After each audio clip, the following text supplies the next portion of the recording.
Fuel poverty has always been a major concern in my constituency. Every winter, people contact me worrying about their ability to heat their homes and looking for advice on where they can get assistance. And this was happening in what we called the good times. Last winter, as we all remember, was particularly harsh, and as the problem was far greater than had been experienced previously, we had to pay particular attention to this matter. Last January, we had the big freeze when the country came to a standstill. People sought top-up deliveries of home heating oil and other heating fuels to ensure they could heat their homes adequately. For many people, this additional expenditure put stresses on already tight budgets.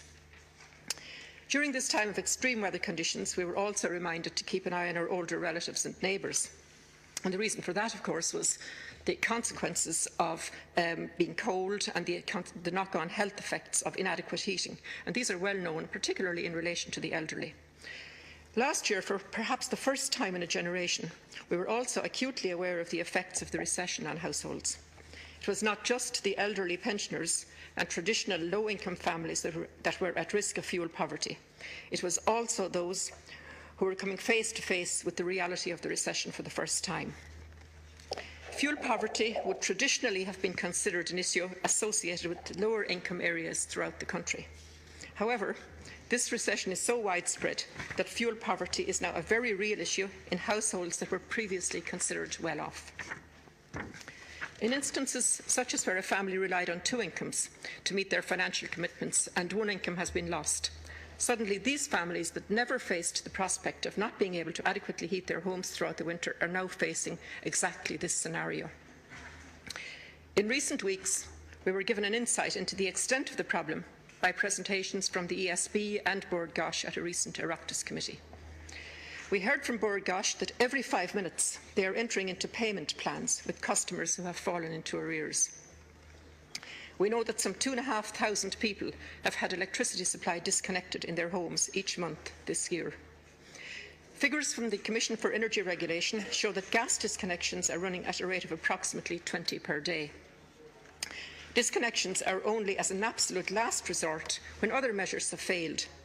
But while some of these figures can be accounted for through houses no longer being occupied as a result of persons leaving the country, the sheer number of disconnection is still staggering.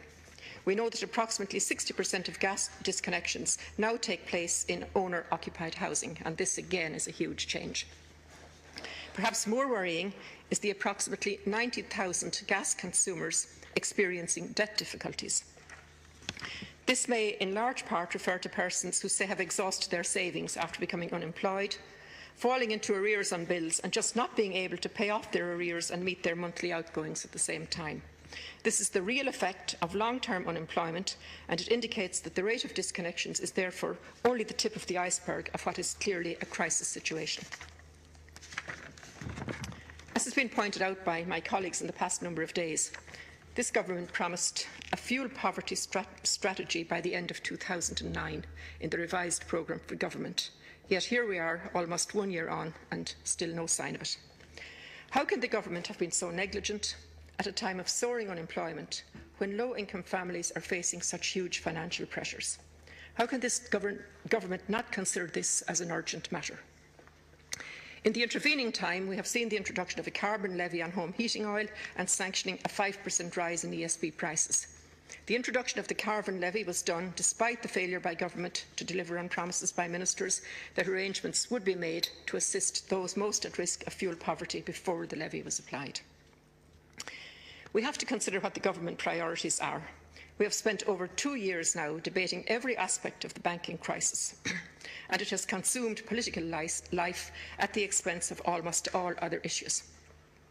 And that is not to say that the case of the banking crisis is unimportant. Of course it is. But the knock-on effect of that same crisis is one that is also critical. It is precisely because of the banking crisis that we now find this country and this economy in the grip of a recession that affects everything from food on the table to payment of mortgages and the prospect of a miserable and freezing winter for many of what we call the new poor. I find it inexcusable that an issue as important as fuel poverty, that forces people to choose between essentials like food and heat, is almost an afterthought to this government. Why should we have to question the government for not delivering a strategy that was plainly needed last winter and is nowhere to be seen facing into this winter? Why, when the issue of food poverty is patently within our ability to resolve, do we have a government who at best procrastinates on resolving the problem and at worst is remiss about it? I feel that this issue must be looked at in wider terms. In the past weeks, we have seen an ESB price hike of 5%. This increase compounds the problems we already face in this area. However, not only does this increased cost affect those who have lost jobs or suffered from lower wages, it places additional costs on business and therefore affects the competitiveness of our economy, hampering efforts to start job growth. I fail to see the logic in this approach. Either the government is serious about these issues and adopts complementary policies to address them, or it operates conflicting policies that just make the situation worse. The fact that 35 million in grant aid set aside for crucial insulation schemes in 2009 was handed back unspent just beggars belief. Measures to increase fuel efficiency, such as retrofitting homes with proper insulation, are absolutely necessary to tackle this issue. As well as long-term cost savings and better home heating, they also provide employment in the most ravaged sector of the economy. Retrofitting homes is a labour-intensive job and its benefits are many, so why was this money in targeted grant aid not spent when it is clearly needed? I've met many construction workers throughout my constituency with a variety of different skills, asking me about what is being done for them. These people want to work, and this is an area where there is a clear need for investment, but when we allocate money for such projects, it is left there unspent.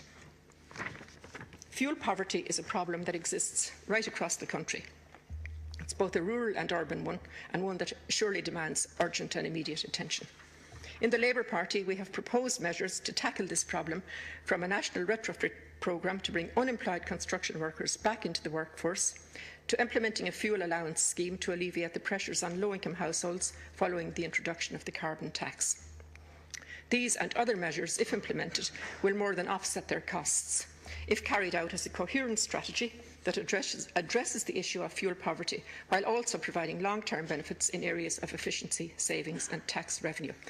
In the coming months, Cathaoirleach, I fear that we're going to see much greater input, unfortunately, from Vincent de Paul, and we have to acknowledge the great work that they are doing to support families in need, not just in relation, obviously, to food poverty, but in many other areas as well, where there's huge demands in terms of household bills and so on. But it is simply not good enough for the government to sit on its hands and let Vincent de Paul and MABS take over their responsibility.